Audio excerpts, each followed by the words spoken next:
para debater esse tema sobre a questão da violência contra a mulher, né, a gente tem que levar em consideração que esse tema não é um tema novo, é um tema antigo. O que é novo e o que a gente está discutindo nessa mesa agora são as instituições, são as leis que protegem a mulher, né, e as instituições que agem em torno dessa atuação e da legalidade, né, e da legalidade. Como a doutora Laís, né? Doutora Laís falou, né? Há pouco tempo as mulheres eram consideradas incapazes, né? Nós éramos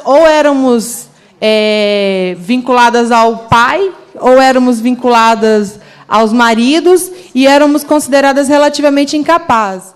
A legislação que prevê a proteção da mulher hoje no Brasil, ela é relativamente nova. Esse ano a gente completa 12 anos de Lei Maria da Penha, né? Nós não temos ainda todas as disposições legais da Lei Maria da Penha ainda instituídas, ainda aplicadas, né, companheiro? Então, principalmente pelas instituições, pela Defensoria Pública, pela Polícia Militar, pela Polícia Civil, pelas as redes de atenção à mulher, pela saúde, né? Nós não temos todas os dispositivos dessa lei ainda implementada. Então, precisam de leis complementares para que elas possam ser aplicadas ainda. Uma delas é de autoria do deputado, que institui, no âmbito do Estado de Minas Gerais, o atendimento da mulher vítima de violência no âmbito da saúde, né? Nós temos a lei do feminicídio, que ainda é mais nova, né? Desde 2015, então ela é mais recente ainda. Então, a gente não tem nem dados, nem informações estatísticas que a gente possa comprovar, que a gente possa trabalhar em cima desses dados em relação ao feminicídio, né? Sendo que antes não era considerado, a gente não tem informações. O que a gente consegue de informações através do mapa da violência são informações que vêm da rede de saúde. E ela ainda não é, ela é insuficiente para que a gente tenha dados concretos sobre o feminicídio no Brasil, né? E, em relação a... Eu também até fiz umas anotações sobre o mapa da violência de 2015, né? Como algumas já falaram, quando a gente fala por último, a gente já vai eliminando algumas coisas, né? Mas, em relação aos homicídios, né, de mulheres, entre 2003 e 2013, foram 13 homicídios de mulheres diários. Isso no Brasil. Em Minas Gerais, isso determina que foi um aumento de 21% nos homicídios no Brasil. Em Minas Gerais, nesse mesmo período, nessa mesma faixa entre 2003 e 2013, foi um aumento de 4,9% nos homicídios. O que o mapa da violência fala também, e que a gente tem que levar muito em consideração, é que a transferência das violências nas capitais para os pequenos centros. Então, você identifica maior as violências contra a mulher nos municípios de pequeno porte e médio porte. Não é à toa que o ônibus Lilás percorre, né, companheira, o estado todo de Minas Gerais, porque a gente tem um índice alto de violência nas pequenas cidades, né, e é onde o aparato da Defensoria Pública, do Judiciário, né, e das delegacias, ele ainda é frágil, ele ainda é insuficiente para o atendimento de todas essas mulheres. Então, é importante que essa rede ela se construa, ela se fortaleça cada vez mais, né? E, em relação também, um destaque muito importante, em relação, quando aumenta essa taxa de violência contra a mulher no Brasil nesse período, a gente percebe uma diferença clara entre a violência das mulheres brancas e a violência contra as mulheres negras. Nesse mesmo período, a taxa de violência entre as mulheres brancas ela diminui cerca de 9,8%. E a taxa de violência contra mulheres negras ela aumenta 54,2%. Então, no mesmo período, a gente vê que tem um aumento da violência contra a mulher, mas ele também é um aumento contra a mulher negra, principalmente contra a mulher negra, né? Então, esse é um dado importante para a gente destacar também. Aí eu vou parar um pouco de falar dos dados, porque eu queria destacar mais uma questão pessoal também, aproveitar. Então, eu fiz uma fala no Fórum no fórum do Alto Jequitinhonha, né, sobre quando a gente criou o Fórum de Enfrentamento contra a Violência lá no Alto Jequitinhonha. E eu fiz uma fala com os dados, com as informações, e me excluindo desses dados, né? Mas eu não posso mais falar só citando os dados, porque eu estou nesses dados, principalmente entre 2003 e 2013.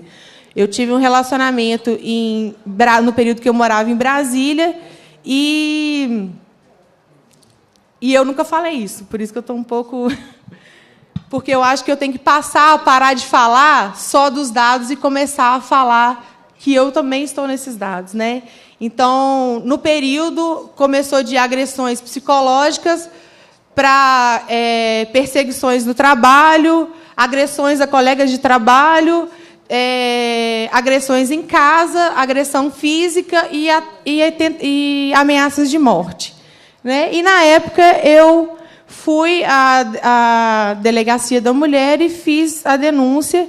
E, em Brasília, os procedimentos correram muito rápido, então foi muito fácil sair do ciclo da violência, né, interno. Foi difícil de denunciar, mas foi fácil de sair. E eu fiquei afastada de casa alguns dias. Depois, eu retornei para casa com o auxílio da Polícia Militar e ele foi retirado do domicílio e eu continuei na casa. Então, as coisas se resolveram. Mas isso por quê? Porque eu tinha autonomia financeira, né, e tinha discernimento do que estava acontecendo comigo naquele momento. O que acontece com muitas mulheres no Brasil é que elas não sabem o que está acontecendo e não sabem como sair dessa situação. E se para a gente que tem um discernimento e tem autonomia financeira, para sair já é difícil, quanto mais quem não tem.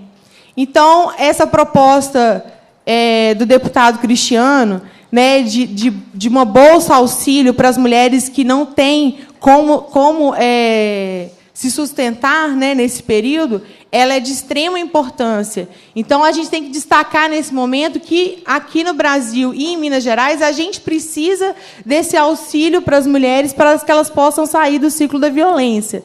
Então, eu queria só relatar, foi a primeira vez que eu falo sobre isso, e eu acho que, a partir de agora, eu tenho um outro momento de fé, né, outro lugar de fala. Eu falo de uma mulher que sofreu, né, vítima de violência no âmbito familiar, e, a partir de agora, eu falo...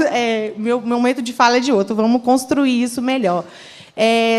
Passando um pouco para a questão da participação das mulheres nos espaços de poder, e um pouco a companheira Cida está aqui, ela é presidenta do PT, e aí a gente tem no PT Deixa eu só beber uma água aqui para mim.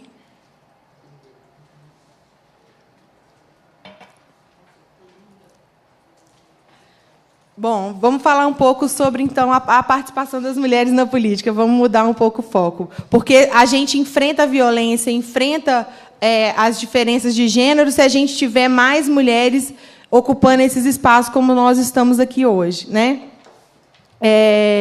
No PT, o PT ele é o primeiro, vou só destacar um ponto, ele foi o primeiro partido a determinar que as suas direções sejam compostas de 50% de mulheres. Então, hoje, né, companheira Cida é presidenta do PT, na esfera estadual, nas esferas municipais e na esfera nacional, nós temos que ter 50% das mulheres ocupando esses espaços. Nós temos hoje, que é a posição que eu estou como secretária de Mulheres do PT, então nós temos, além das mulheres participando das instâncias de poder de direção no partido, nós temos a secretaria. Qual o objetivo da secretaria? É justamente fortalecer a participação das mulheres na política, é desenvolver projetos e atividades que possam destacar a mulher na sociedade, que elas possam participar dessas atividades, né? Então, a gente trabalha em coletivo com a Cida, em coletivo com as outras secretarias em Minas Gerais, para que a gente possa ter a maior participação de mulheres. Nós estamos no período eleitoral, né? Esse ano é um ano eleitoral, né? Então, a gente está preparando atividades que possam preparar nossas candidatas para esse desafio eleitoral, para que a gente não possa ter mais laranjas ocupando os espaços dos 30% nas vagas, né, nas chapas eleitorais. Então, a gente precisa ter candidatas reais, mulheres que estejam realmente preparadas para serem candidatas. Então, a gente tem feito um trabalho nesse sentido de ter qualificação, de ter formação para que essas mulheres possam vir a atuar nesses espaços. Então, a gente já aproveita o espaço aqui, deputado, para fazer um convite para quem queira participar. No próximo dia 13, a gente não tem local definido, mas quem quiser deixar na data aí, nós vamos fazer um curso de formação para as mulheres, 13 de abril, na questão eleitoral, financeira, né, e também para que elas possam se preparar para a candidatura, né? Então, a gente já começa agora já a preparar as mulheres. Obrigada, vou passar a palavra para o deputado. Ok, obrigado, Andréia.